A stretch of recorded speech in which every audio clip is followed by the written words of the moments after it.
We are just leaving Stamsund. We were in this harbour for the last 5 days. Firstly to unload Noah and Cynthia, and secondly to weather some bad weather in here. It's well protected, and although it looks a bit exposed, but actually we were very well protected from the waves. Although I have to say it's a very expensive harbour. It's the most expensive one we've been in actually in the whole of Norway, and you don't get any facilities for it. The only thing you get is water. Electricity is on top, and you can put your rubbish away, but that's it. So from that point of view, not to be recommended, but it's a nice place, nice walks, and just quiet. This morning at 8 o'clock or 8:30, Catherine left and she went up on these peaks and needed her daily dose of mountain air, which she got, so she's now fine. Aren't you, Catherine? I am. I'm really happy. Today we're trying to go into a small place called Nusfjord, just over here. It's 13 miles to go. It's a very nice place in here. There's not a lot of space, and I don't know whether there are some boats in this place for maybe us and one more. So if there's 2 boats already in, that won't be possible. So if not, we will continue and go to Reine, which is down here. That's another 10 miles then to do, but we're going to try to go into Nusfjord.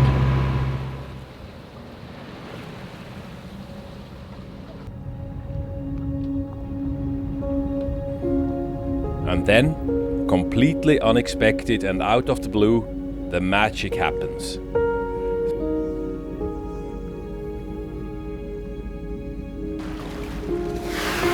Three beautiful orcas slowly and calmly swim by Polaris. A moment we have been longing for such a long time. The last time we spotted these majestic apex predators was last year in Shetland. What a view!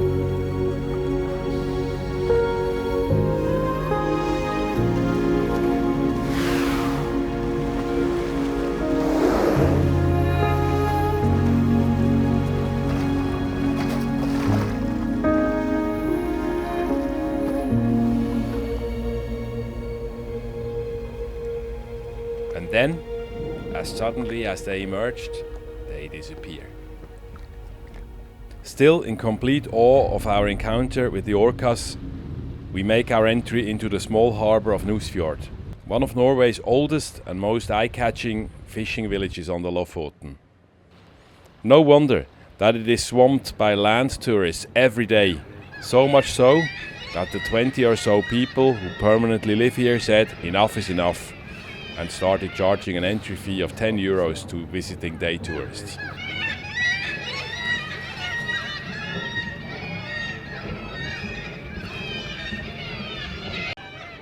Basically space for 1 large or 2 small boats, and there's already a 51-foot sailing boat in there on the pontoon, so there's no space for us.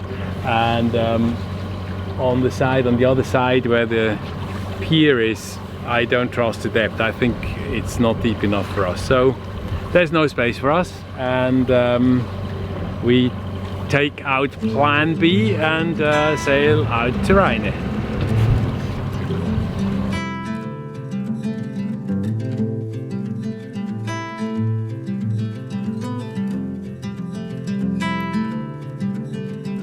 Close your eyes, hear the voice within.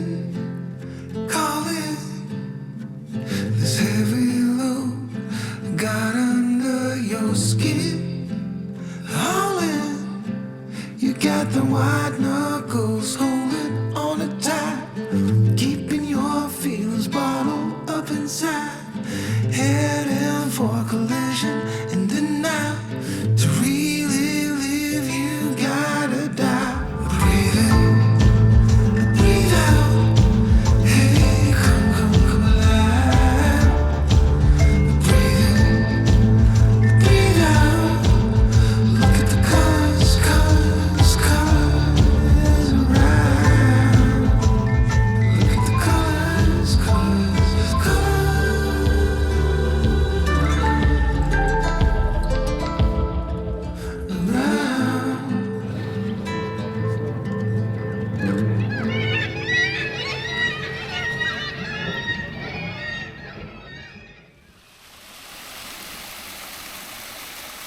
Where are we going, Catherine? To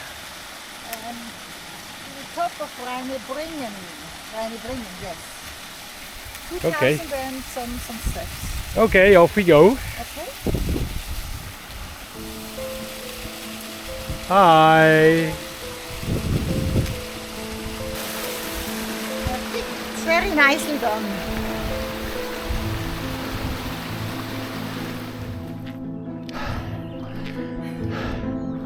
This is just brutal. Complete against any human law.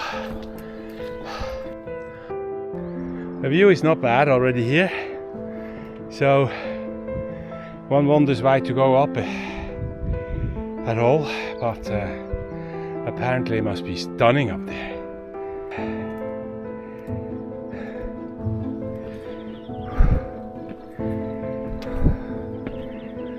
And the bugs are eating here.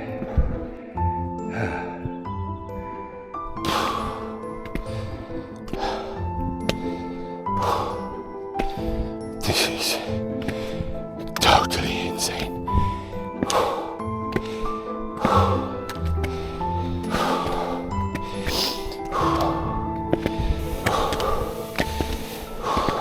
The stunning views from the top of Reinebringen are worth my near-death experience during the ascent.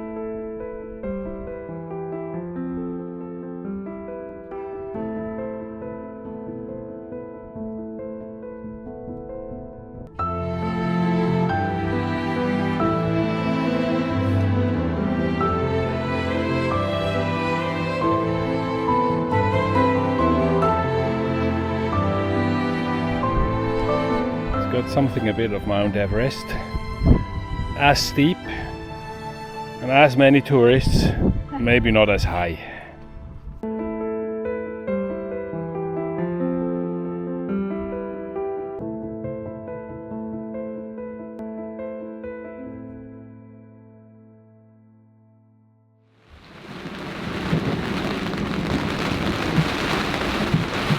And as expected, the weather turns bad for a few days, and we are glad to be in this well-protected harbour. The small waves relentlessly slap on Polaris' stern, a noise that makes it almost impossible to sleep in the aft cabins. We should have considered this and parked Polaris with her bow into the expected wind. But then we sleep in the bow cabin, and we have no friends on board who would suffer from a sleepless night this time. Sometimes, when it's raining and blowing a hoolie outside, it's just nice to close the hatches and hunker down. Such days give us the time to edit videos and plan the continuation of our journey. It's Monday, the 1st of July, and we're just leaving Reine. It's a lovely place, a nice spot. We went up Reinebringen, just behind us, which is quite a famous spot to walk up, to hike up. Would you like to say something? It's murder. And then we had to sit out the gale that was blowing the day before yesterday, and today it's better, although we have the wind on the nose and still a bit of a swell in. We're going to Henningsvær today again. That's about 30 nautical miles, all against the wind, and otherwise the weather is nice, fair, and we're enjoying the ride so far. We had spotted a brief weather window to continue our journey north. Our goal is to sail to the northwest of the Lofoten, which is rather exposed. We need to sail through Gimsøystraumen, a narrow sound that cuts through the chain of the Lofoten Islands. Tidal currents are strong in there, so we want to avoid a wind over tide situation, which can build dangerous waves in the sound and in its shallow northern approaches. For this reason, Henningsvær, which is close to the entrance of the sound, is a perfect starting point to wait for acceptable conditions, which should arrive in a day or two.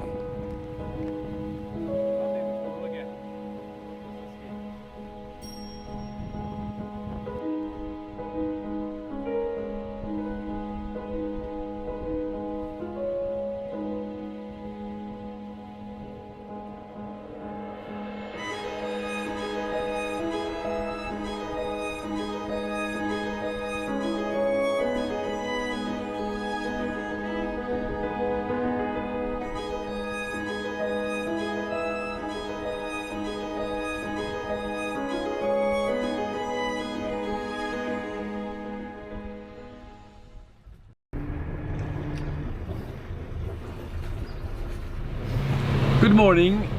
It's a slightly drizzly day today with some clouds hanging low and covering the peaks of the mountains around us.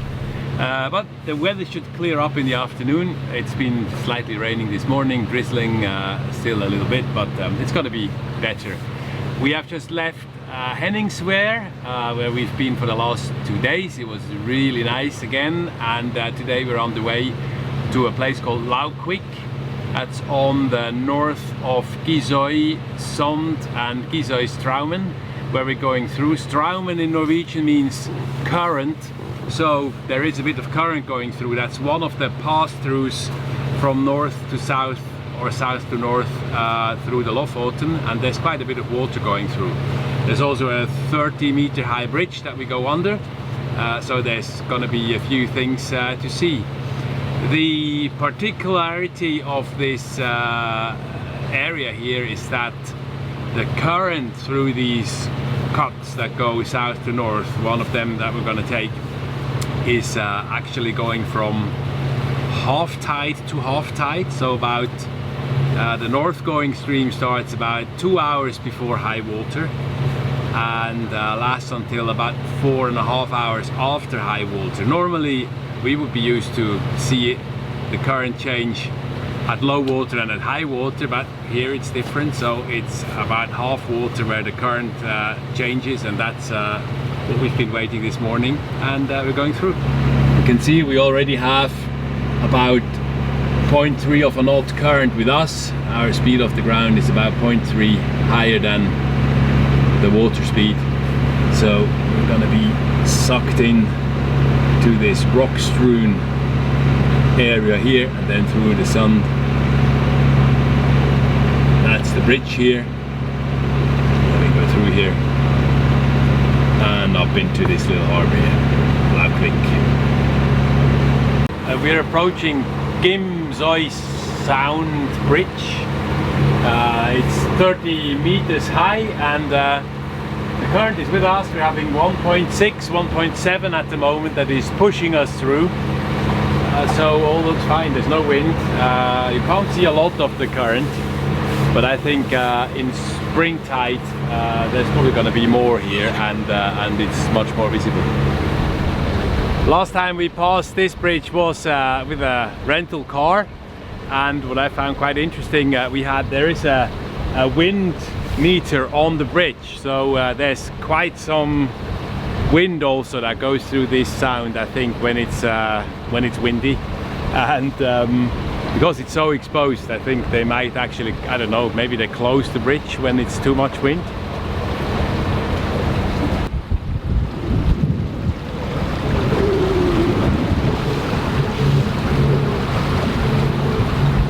We're now having 3.5 knots pushing us through, so it's worthwhile going with the tide and not against 3.5 knots. And you can also see here now there's some turbulence on the water. That's because of that very high current. So we're doing 10.5 knots over ground, which is not bad. Our initial plan was to go through here yesterday, but there was quite some wind, northerly, and gusting through here with 23 knots, so that's not very nice. And 23 knots of wind against 3 knots of tide or of current, that must have been nasty in here, so better not.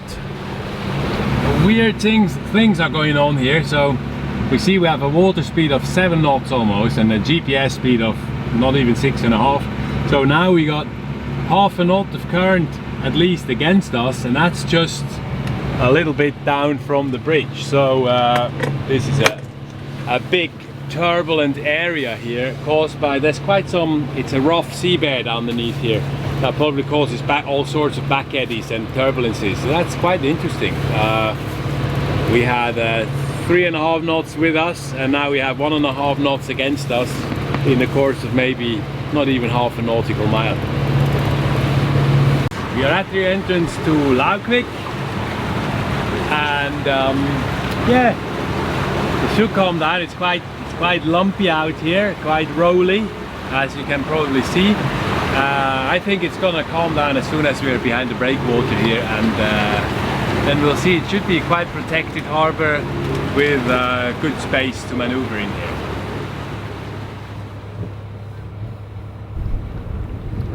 Our goal is an anchorage on the small island of Gaukværøya. On the AIS we see that another boat is in there, so we decide to wait in Laukvika until this anchorage becomes available. So we just noticed that the boat that was occupying the anchorage we wanted, about 16 miles out there, has just left, and there's no other around. So we take the opportunity. Today is going to be settled weather and it should clear up, so we take the opportunity and go there. It's another 16 nautical miles, 2.5 hours, and we should be out there and enjoy an anchorage again.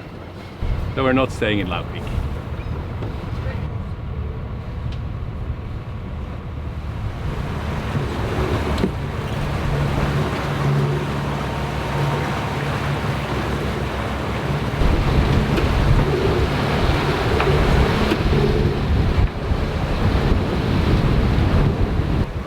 The amount of fishing boats we see in here is just amazing.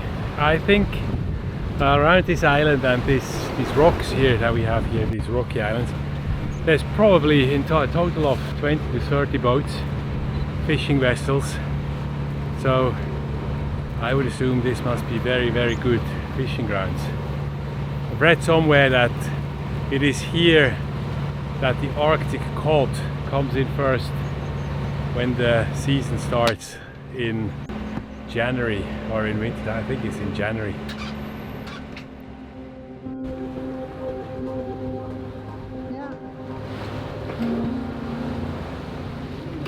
It is a challenge to pilot Polaris through this maze of rocks and shallows, but the views are stunning, and we make it safely into the charted anchorage.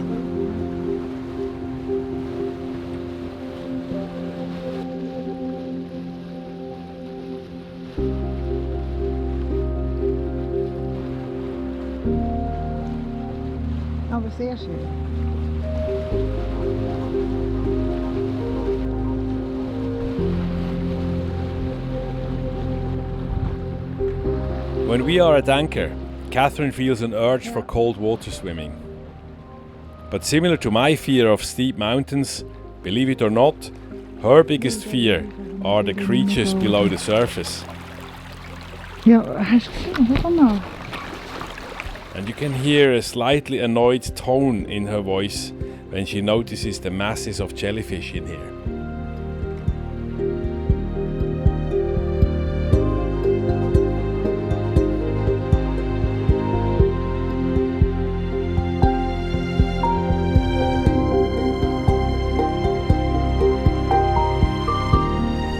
We carefully check out this anchorage unknown to us. It is nested deep within the rocks and seems well protected from the swell of the Arctic Ocean. We are getting used to the fact that often the best places to drop the hook are occupied by private moorings. Here too, the sandy spot deepest in is blocked by an orange mooring buoy, and further out, the bottom seems to be full of kelp and rock. After a few unsuccessful attempts and rising frustration, I decide to move further out, where there is less protection from the swell, but the bottom is sand. Huh? It's shit. It's very hard. Well, after about 5 or 6 attempts to anchor Polaris over there. We didn't manage. It was just too much weed and it didn't hold, and the sand was not holding. We decided to move further forward, which is outside of the official anchorage, the anchorage where everyone says you should go. And here we found a spot where at the first drop the anchor set and we're absolutely fine. So now it's time to explore.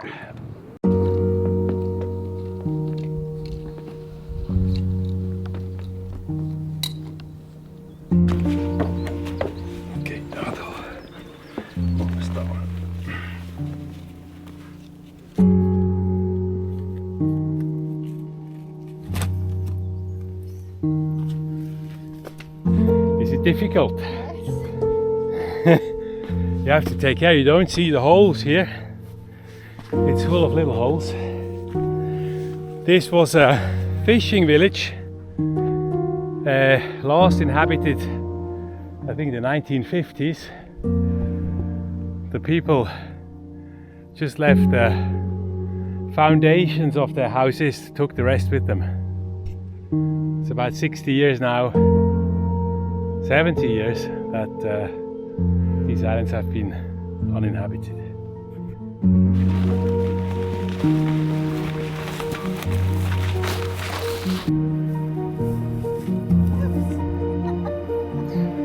Take care.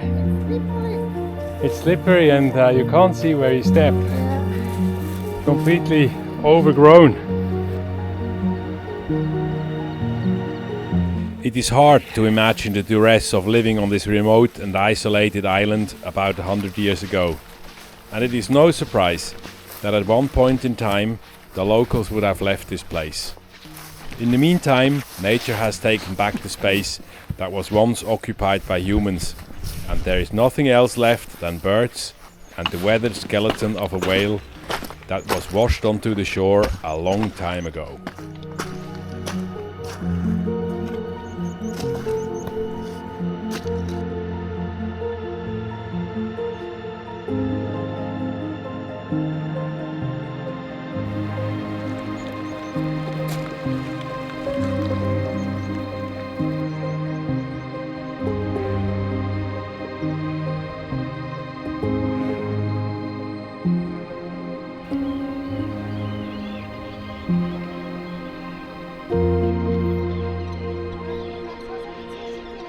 Ja, ja.